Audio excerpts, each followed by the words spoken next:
작은 도미노 블록을 처음에 밀었는데 나중에는 굉장히 큰 도미노 블록이 넘어가는 것을 보신 것 같아요. 1cm 작은 도미노로 시작해서 롯데타워를 넘어뜨릴 수 있을까? 정말 샤머니즘이 과학적으로 설명이 불가능한 것인지 궁금합니다. 이걸 과학자들이 뭐라고 얘기하냐면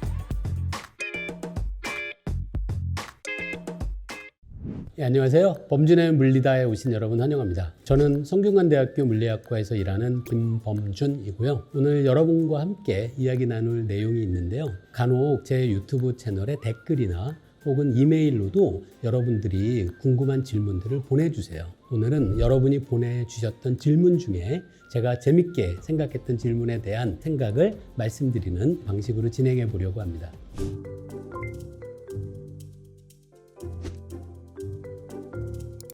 Crushing this store with the world's largest dominoes. All right, they're falling. They're falling. Come on.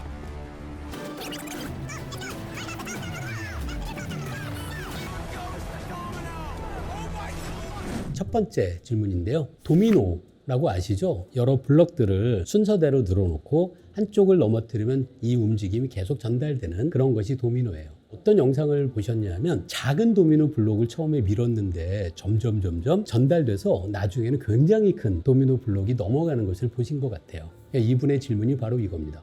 이거 혹시 에너지 보존 법칙에 위배되는 거 아닐까? 라는 아주 재밌는 생각을 하셨고요. 그 다음에 또 재밌는 아이디어가 있는데요. 만약에 이게 맞다면 이걸 이용해서 처음에 아주 작은 에너지만 투입해서 결과적으로 굉장히 큰 에너지를 만들어내는 것이 가능한 것이 아닐까라는 그런 아이디어도 제시해 주셨어요. 또 만약에 이게 가능하다면 도미노를 막 연결한 다음에 맨 마지막에 롯데타워를 세워놓는 거예요. 그러면 처음에 글쎄요, 손바닥만한 크기 블럭을 넘어뜨려서 결국 롯데타워 같이 엄청난 높이의 빌딩도 넘어뜨릴 수 있는 거 아닐까라는 그런 질문이었습니다. 1cm 작은 도미노로 시작해서 롯데타워를 넘어뜨릴 수 있을까? 물론 1cm, 다음에 1.1cm, 1.1cm처럼 점점 큰 도미노 블럭을 연달아 세워서 마지막에 롯데타워 정도 높이의 도미노 블럭을 다 설치하면 얼마든지 넘어뜨릴 수 있습니다. 먼저 도미노가 어떻게 작동하는지 말씀드릴 생각인데요. 여러분이 꼭 조심하셔야 될 게 도미노를 구성하는 블럭 하나가 놓여 있는 위치가 두 가지가 있어요. 처음에 쓰러지기 전에 똑바로 서 있죠. 그 다음에 쓰러진 다음에 누워 있습니다. 이때 꼭 여러분이 기억하셔야 될 개념이 바로 물리학에서 중력에 의한 포텐셜 에너지예요. 중력에 의한 포텐셜 에너지가 똑바로 서 있는 블럭이 에너지가 더 클까요? 넘어져 있는 판판하게 바닥에 누워 있는 도미노 블럭의 중력에 의한 포텐셜 에너지가 더 높을까요? 당연히 처음이 넘어졌을 때보다 에너지가 더 큽니다.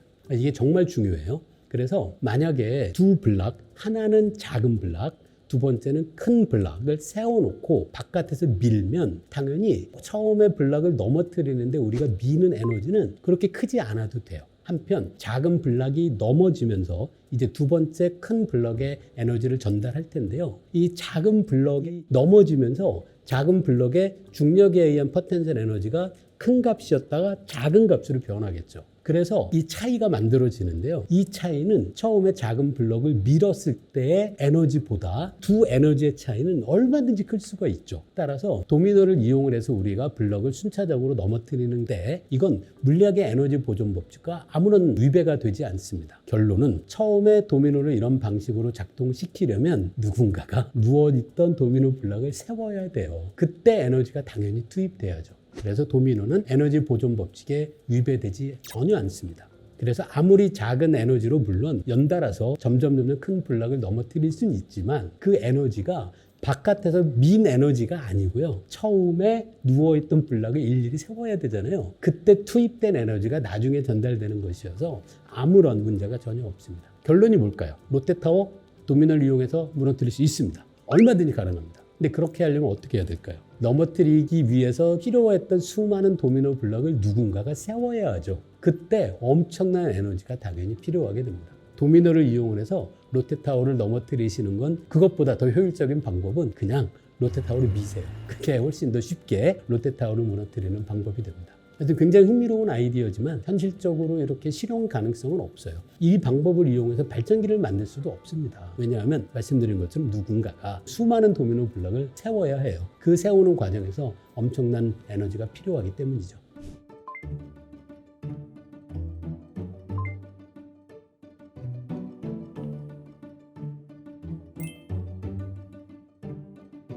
두 번째 질문은 아주 재밌는 아이디어였어요. 휴대폰 안에 화재 감지기를 넣자라는 아이디어입니다. 만약에 이게 된다면 휴대폰은 우리 모두가 가지고 다니잖아요. 그러면 화재 감지를 굉장히 효율적으로 할 수 있지 않을까라는 그런 아주 흥미로운 아이디어예요. 먼저 이 분의 생각이 가능한지를 말씀드리기 전에 우리가 보통 이용하는 화재 감지기가 어떻게 작동하는지 조금 설명을 드릴게요. 보통 이용하는 화재 감지기가 제가 알고 있는 종류는 두 가지인데요. 아마 더 있을 수도 있습니다. 첫 번째 방식은 흥미롭게도 방사성 물질인 아메리슘이라는 원소를 이용하는 거예요. 이 아메리슘 241이라는 원소를 보통 이용하는데요. 이 물질은 방사능을 방출하면서 조금씩 양이 줄어드는데요. 이 물질의 반감기가 꽤 길어요. 400년 이상으로 제가 알고 있습니다. 자, 어떻게 작동하는지 말씀드릴게요. 아메리슘 241이 들어있는 곳이 있고요. 그 앞에 어떤 공간을 두는 거예요. 이 공간 안에는 공기가 당연히 들어 있습니다. 방사능 물질이 붕괴하면서 이 물질이 알파 입자를 방출해요. 알파 입자는 에너지가 굉장히 큰 방사성 물질인데요. 보통 헬륨의 원자핵을 우리가 알파 입자라고 부릅니다. 근데 헬륨의 원자핵이 높은 에너지로 공기를 통과하다 보면 공기를 구성하고 있는 분자에 영향을 줘서 이 공기 분자의 전자를 떼어내서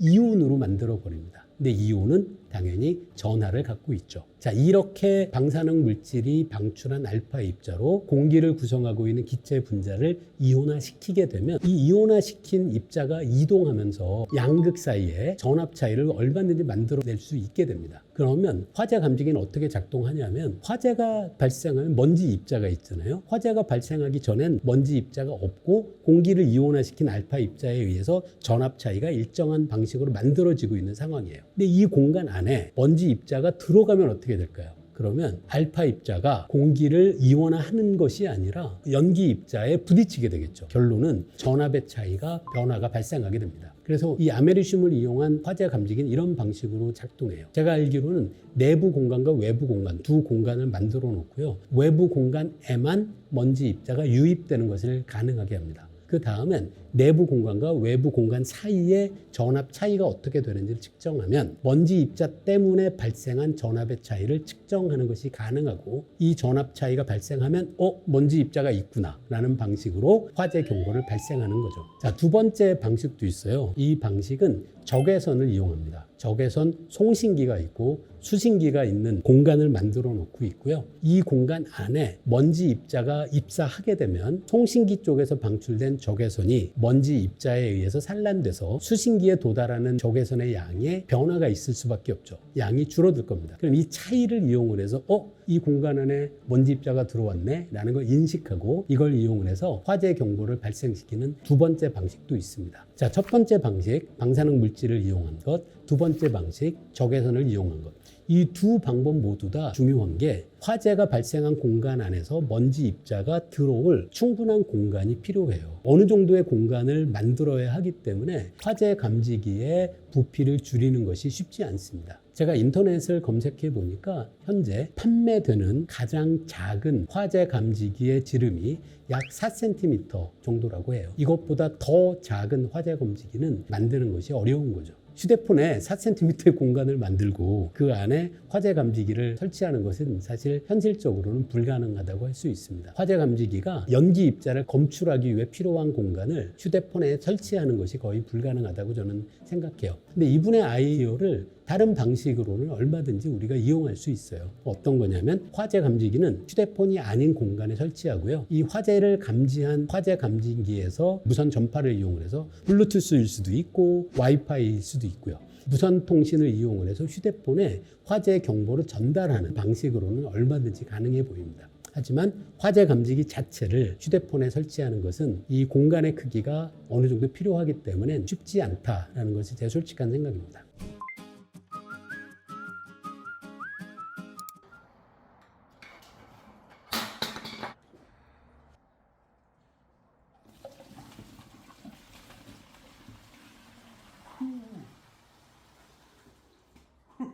아주 재밌는 동영상이죠. 이분이 원통 실린더 안에 물을 넣고 그 안에 캔을 둡니다. 물론 물이 없이 캔을 그냥 떨어뜨리면 캔 안에 있는 공기가 이 캔이 아래로 낙하하는 것을 저항하게 돼서 당연히 캔이 천천히 떨어져요. 물을 채우고 이 실린더를 똑바로 세운 다음에 캔을 떨어뜨리는 것이 정말 재밌게 보이는 그런 동영상인데요. 먼저 여러분이 유심히 보셔야 할 것이 이 실린더를 물로 채운 다음에 세우잖아요. 그때 유심히 보십시오. 이 원통의 윗부분이 막혀 있다는 것이 정말 중요합니다. 윗부분이 막혀 있고 물 기둥이 들어있는 상황에서 어떤 일이 벌어질지 이제 생각해 볼게요.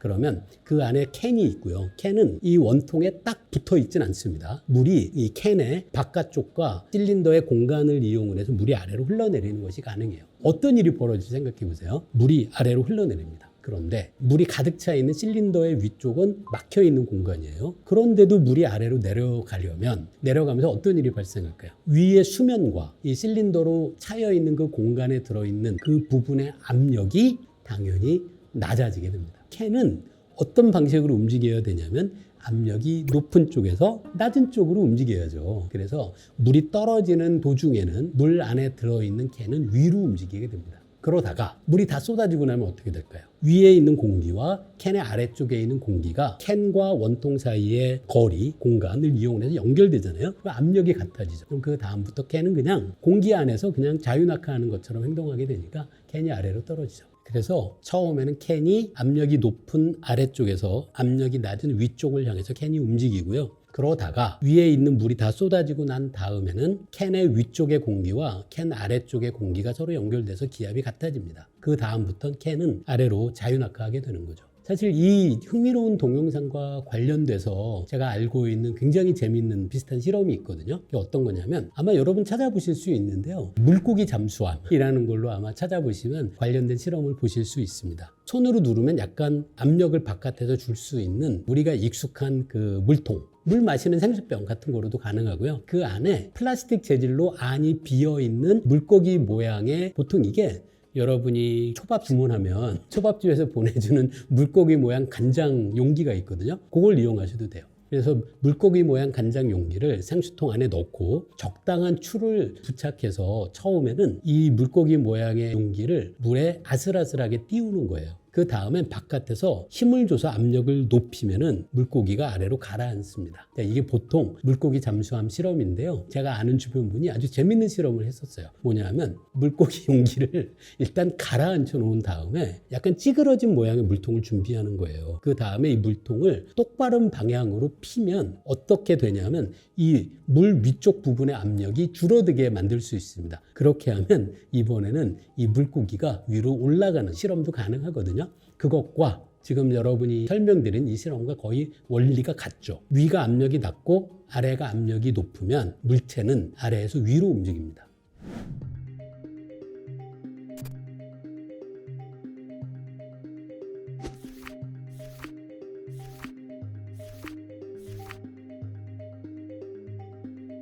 아이고.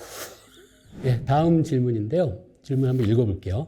무당 혹은 귀신에 대한 콘텐츠들이 꽤 나오고 있는 요즘 정말 샤머니즘이 과학적으로 설명이 불가능한 것인지 궁금합니다. 라는 그런 질문입니다. 그 다음에 이어지는 내용이 물론 과학이란 아닌 이유를 증명해내야 하는 것이지만 이라는 표현이 등장하는데요. 사실 많은 분들이 이 부분에 대해서 오해를 크게 하고 계신 것 같아요. 과학이 아닌 이유를 증명할 아무런 이유가 없습니다. 정말로 그렇게 믿는 건 아니지만 제가 엄청나게 강한 주장을 한번 해볼게요. 자, 우리 모두 안드로메다 은하 다들 아시잖아요. 안드로메다 은하에 지구 같은 비슷한 행성이 하나 있고요. 거기에 저랑 똑같은 사람이 살고 있습니다. 이게 제 강한 주장입니다. 안드로메다 은하의 한 행성에 저와 똑같이 생긴 존재가 살고 있다. 이렇게 제가 주장을 했다면 이 주장이 잘못이다라는 걸 과학자에게 증명해라 라고 할 수 있나요? 이 얘기가 꽤 중요하다고 생각하거든요. 만약에 과학자가 이런 존재가 안드로메다 은하에 없다라는 걸 증명해야 하고 과학자가 그런 존재가 없다는 걸 증명하기 전이라면 제가 한 주장이 참인이 되는 건가요? 저는 전혀 그렇지가 않다고 생각해요. 이걸 과학자들이 뭐라고 얘기하냐면 놀라운 주장에는 놀라운 증거가 필요하다라고 얘기해요. 이 증거를 제시할 사람은 놀라운 주장을 한 사람입니다. 제가 만약에 정말로 안드로메다 은하에 저하고 똑같이 생긴 존재가 있다라고 주장했다면 이 주장을 한 제가 그 주장을 뒷받침할 증거를 제시할 의무가 있는 거죠. 이 주장을 들은 과학자가 아니야 그런 존재가 안드로메다에 없어 라는 걸 증명해야 할 아무런 의미가 없습니다. 그래서 마찬가지로 귀신이 없다라는 것을 증명할 의무가 과학자에게 없습니다. 그걸 증명할 사람은 귀신이 있다는 걸 주장한 사람이 그 주장을 뒷받침한 증거를 제시해야 하는 거죠. 반증을 과학자가 해야 한다. 라고 아무도 생각하지 않습니다. 과학자들은. 왜냐하면 놀라운 주장을 한 사람이 그 주장을 뒷받침할 증거를 제시해야만 하는 거지, 안드로메다 은하에 저랑 똑같은 사람이 있다 라는 제 주장을 누군가가 반증해야 할 아무런 의미가 없죠. 이런 걸 과학에선 반증 가능성이라고 얘기해요. 반증하는 것이 가능한 주장만 과학자에겐 의미가 있는 주장이기 때문입니다. 앞에 이분이 한 얘기가 저는 심각한 오류 같아요. 다시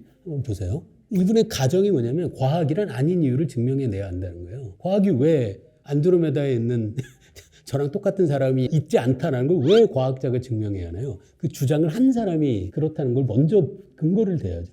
샤머니즘도 똑같아요. 과학자가 샤머니즘은 거짓이다라는 걸 증명할 아무런 의미가 없어요. 그 주장을 한 사람이 근거를 제시해야죠. 근데 근거를 제시하지 않고 그럼 샤머니즘이 불가능하다는 걸 과학자가 증명하지 못했으니까 따라서 샤머니즘은 맞다 라는 거는 이상한 논리적인 추론인 거죠. 맞지? 안드로메다 은하에 저랑 똑같은 사람이 있다라는 제 주장을 어느 과학자도 반증할 수 없으니까 제 주장이 참이다 라고 하는 거하고 똑같은 논리예요. 이건 굉장히 심각한 오해예요. 아닌 이유를 과학자가 증명할 아무런 의미가 없어요.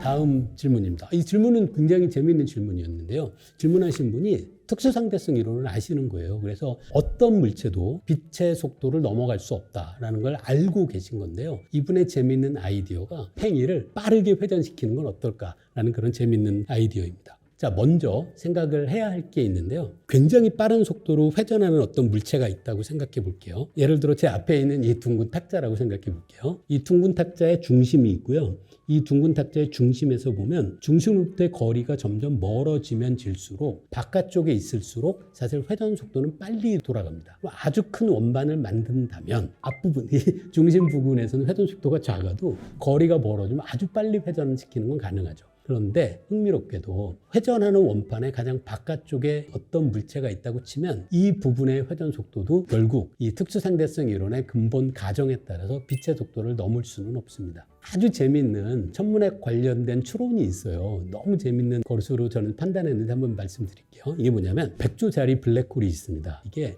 시그너스 X1이라고 불리는 블랙홀인데요. 처음에 과학자가 저 별 블랙홀 같은데? 라는 아이디어를 떠올리게 된 간접적인 증거가 있어요. 한번 말씀드려 볼게요. 블랙홀도 깜빡깜빡하고 주기적으로 바깥쪽으로 X선 영역의 전자기파를 방출해요. 근데 지구에서 보니까 백조자리의 시그너스 X1이라는 천체에서 아주 강한 X선이 깜빡깜빡 주기적으로 변하는 걸 관찰한 거예요. 두 번째, 이 시그너스 X1 주변에 다른 별을 관찰했더니 다른 별의 운동을 통해서 이 시그너스 X1이라는 별이 얼마나 질량이 큰지를 그냥 간단히 케플러의 세 번째 법칙으로 추론할 수 있습니다. 질량은 알고 있고요. 그리고 X1이라는 천체가 회전 속도를 추정할 수 있습니다. 회전 속도라기보다는 각속도죠. 그 다음은 어떻게 얘기하는 거냐면 각속도가 주어져 있으면 중심으로부터 거리가 멀면 바깥쪽의 회전 속도를 추정할 수 있는데 이 회전 속도는 말씀드린 것처럼 절대로 빛의 속도를 넘어갈 수 없습니다. 그럼 이걸 이용을 하면 아주 간단하게 백조자리의 X1이라는 천체가 가지고 있는 별의 반지름이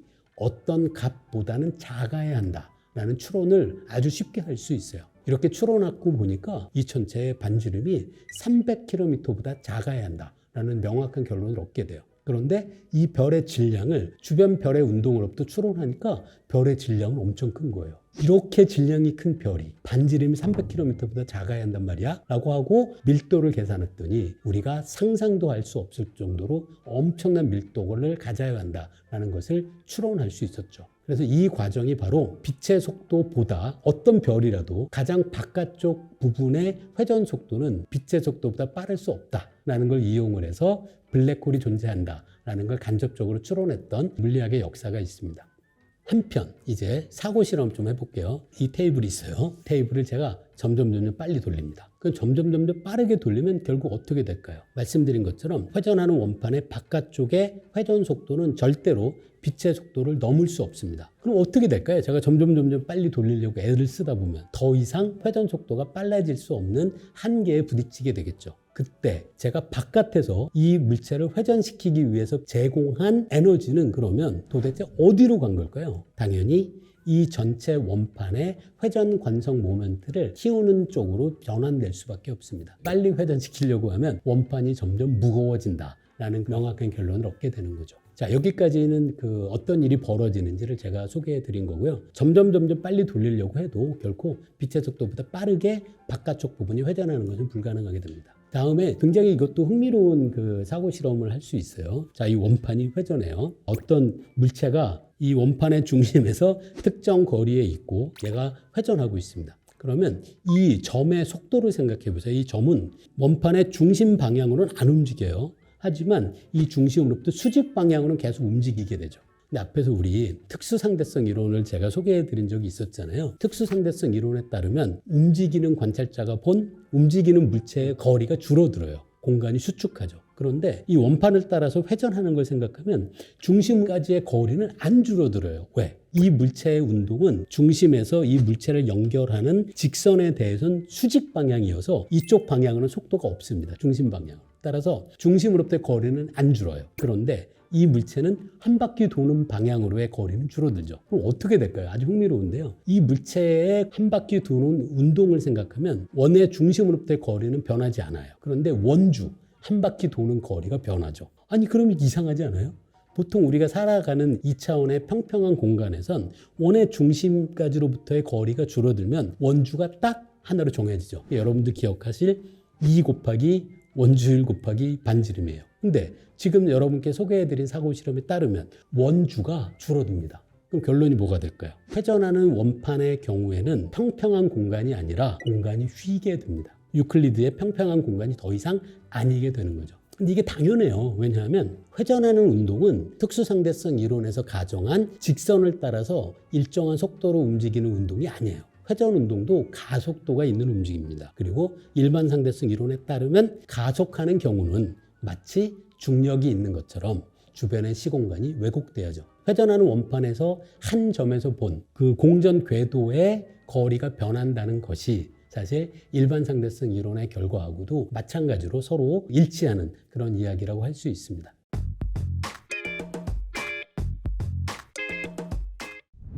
예, 오늘 여러분이 남겨주신 질문에 대해서 몇 가지 제 의견을 말씀드릴 수 있었는데요. 앞으로도 여러분이 흥미로운 그런 질문들 이메일이나 혹은 댓글로도 많이 남겨주시기를 부탁드립니다. 고맙습니다.